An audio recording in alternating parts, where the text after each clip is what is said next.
بے حسی آدھی موت ہے۔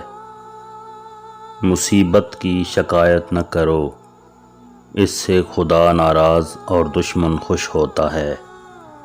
ہر شخص سچا دوست چاہتا ہے، مگر خود سچا دوست بننے کی زحمت گوارا نہیں کرتا۔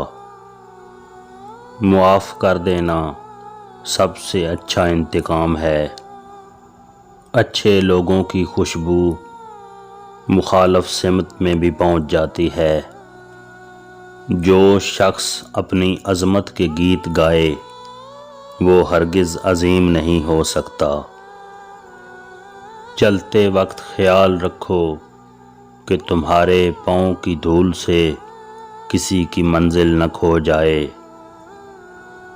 تم میں خوبی وہ نہیں جو دوست بتائیں، بلکہ وہ ہے جس کا دشمن بھی اعتراف کریں۔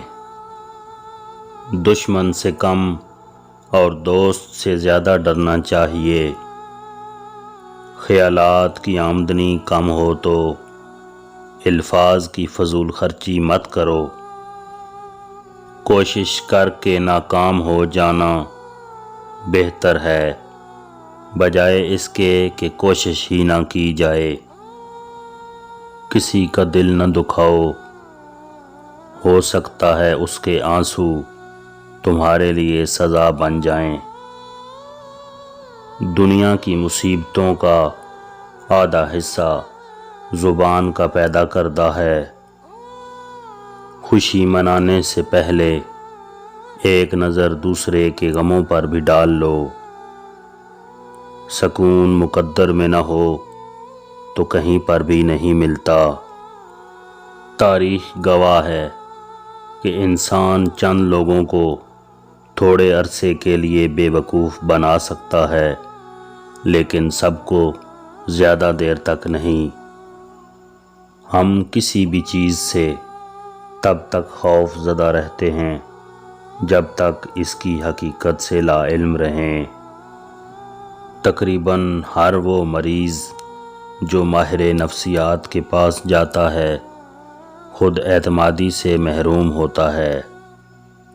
ہر شخص دنیا کو اپنی روح کے آئینے میں دیکھتا ہے۔ کسی بھی شخص کو ہمیشہ اپنی مرضی کے حالات نہیں ملتے۔ مسکراہٹ ایک ایسا نذرانہ ہے جسے غریب سے غریب آدمی بھی پیش کر سکتا ہے۔ مسکراہٹ وہ پھول ہے جس کی خوشبو ہمیشہ مہکتی رہتی ہے۔ مسکراہٹ اچھی شخصیت کی آئینہ دار ہے۔